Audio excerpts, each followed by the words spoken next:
នេះគឺជាគំនូរបែបស្រុកស្រែដែលគូដោយមេខ្ញុំបាទផ្ទាល់ហើយគូនៅខាងកម្ពុជាក្រោមបងប្អូនដែលនៅទីនោះគេហៅថាខេត្តបេតាពាំងហើយវៀតណាមគេហៅឥឡូវគេហៅថាខេត្តត្រាវិញអញ្ចឹងណាដែលជាប់ខេត្តឃ្លាំងបងប្អូនមានអ្នកដែលគាត់ស្គាល់ខ្លះហើយគំនូរនេះគឺបច្ចេកទេសវត្តដែលគាត់ចង់បានគំនូរនៅក្រោយព្រះអង្គបងប្អូនហ្នឹងគឺគំនូរហ្នឹងគឺនៅក្រោយបល្ល័ង្កព្រះអង្គគាត់ចង់បានទិដ្ឋភាពស្រុកស្រែមានបងប្អូនគាត់ឆោតស្រូវគាត់យាយតាដាក់បាតលោកមានយាយតាចូលចហានទៅវត្តមានអទេសគូមានអ្នកចាប់ត្រីចាប់អីចឹងណាបងប្អូនហ្នឹងឯងទៅតាមកំពង់ដែលគូហ្នឹងឯងដែលលោកគ្រូគាត់ចង់រំលឹកអនុស្សាវរីយ៍ពីមុនដែលចាស់គាត់ធ្វើស្រូវប្រើដៃអញ្ចឹងណាដល់ឥឡូវធ្វើស្រែភាគច្រើនបងប្អូនគាត់អ្នកធ្វើស្រែគាត់លែងសូវប្រើដៃហើយគាត់ទាំងនេះគឺធំដែរបងប្អូនដោយសារតែធូរកាត់លើទៀតនោះគឺគូជាកំពង់ស្រះគូស្រីបងប្អូនភាគច្រើននៅខ្មែរកណ្ដាលហើយនៅលើនោះគឺគូមកប្រហែលជាមិនស្គាល់បានស្គាល់ទេគូបែបស្រះហ្នឹងគំនូរស្រះគូស្រីណាខាងកម្ពុជាក្រោមអញ្ចឹងបងប្អូនខ្មែរប្រហែលជាអត់តែសូវស្គាល់ដែរសូវឮទេស្រះហ្នឹងគេហៅស្រះគូស្រីដែលស្រះបុរាណអញ្ចឹងណាបងប្អូនស្រះហ្នឹងលើគេថាជីកមុនសម័យអង្គរទៅទៀតនោះហើយណាមួយទៀតនោះគឺក៏ជាតំណាងនៅក្នុងខេត្តបេតាពាំងនឹងដែរអញ្ចឹងណាបងប្អូនហើយខ្ញុំសូមជំរាបថាគំនូរនៅខាងកម្ពុជាក្រោមគឺបានហើយរួចជាស្រេចហើយបរិយារបស់លោកគ្រូបច្ចេកទេសវត្តហ្នឹងក៏ជិតដល់ថ្ងៃបញ្ចុះនៅប្រខ័នសីមាដែរ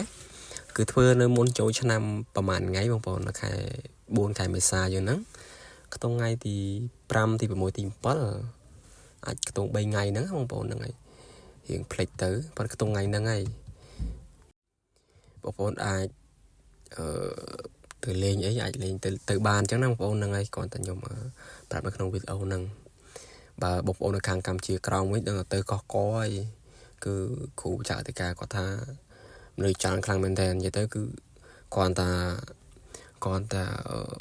អ្នកគ្រប់គ្រងរបៀបថាអ្នកមើលការខុសត្រូវគឺ1000អ្នកអីណោះចឹងហើយគឺបងប្អូនកម្ពុជាក្រោមគឺគាត់ទៅច្រើនខ្លាំងមែនតើមិនដឹងឲ្យចូលមើលនេះឯងចឹងណាបងប្អូនហ្នឹងឲ្យតែមានកម្មវិធីបញ្ចុះសីមាម្ដង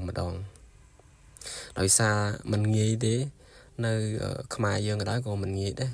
តម្រាំតែបានប្រហែលមានកម្មវិធីបញ្ចុះសីមាម្ដងគឺយូរខ្លាំងមែនតើដោយសារតែពហិមួយគឺយើងធ្វើហើយគឺ50-60ឆ្នាំអីទៅ100ឆ្នាំអីគឺតន់ទៅណាទេអញ្ចឹងហើយគឺมันងាយមានព្រះវិហារថ្មីទៀតដើម្បីលោកខសាងហើយមានកម្មវិធីបញ្ចុះសីមានឹងទេបងប្អូនអញ្ចឹងហើយយូរគឺមានកម្មវិធីម្ដងយើងក៏មិនអាចចោលបានទេប៉ុន្តែសារតែឆ្ងាយពេកបងប្អូនខ្មែរយើងប្រហែលជាទៅមិនកើតទេដោយសារតែយើងឆ្លងដែនឆ្លងប្រទេសឆ្លងអីផងពិបាកទៅវិញទៅមកអញ្ចឹងណាហើយបើសិនជាបងប្អូនគាត់ឆ្លាញ់នៅ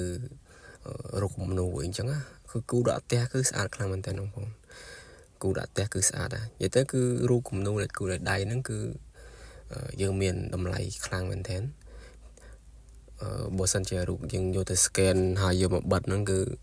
ស្អាតបែបនិយាយថាស្អាតបែបមួយផ្លែតអញ្ចឹងបងប្អូនវាអត់មានតម្លៃ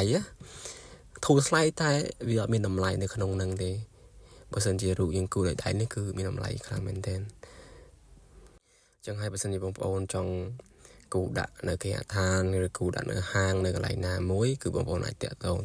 ខ្ញុំបាននៅលេខ Telegram របស់ខ្ញុំនៅលើក្រុម profile ហ្នឹងបងប្អូនហើយបងប្អូនគូរបៀបរូបគំនូរបុរាណដាក់ផ្ទះក៏បានរបៀបការតុបតែងហាងអីក៏បានដែរគឺតាក់ទងមកខ្ញុំបានគឺខ្ញុំទទួលធ្វើទាំងអស់អញ្ចឹងណាហើយបងប្អូនរៀងវែងឆ្ងាយហើយអរគុណបងប្អូនសម្រាប់ការចូលទស្សនានៅវីដេអូរបស់ខ្ញុំកន្លងមកឬក៏វីដេអូមួយនេះហើយក៏ជួយ share ជួយអីកន្លងមកដែរហើយក៏អរគុណបងប្អូនសម្រាប់ការ follow មកហើយអរគុណខ្លាំងមែនទែនគឺ page ខ្ញុំគឺបាន13 follow ជាងហើយគឺអរគុណបងប្អូនខ្លាំងមែនទែនដែលគាំទ្រ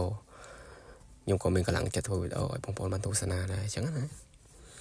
អរគុណបងប្អូនជួបគ្នាវីដេអូក្រោយបាយបាយភ្លេចប្រាប់បងប្អូនគំនូរស្រះគូស្រីគឺនៅចុងវីដេអូបងប្អូនខ្ញុំបានថតដែរអត់បានថតពីសកម្មភាពគូទេតែបានថតរូបដែលខ្ញុំបានថតនៅលើហ្នឹងហើយបងប្អូនជួបគ្នាវីដេអូក្រោយបាយបាយ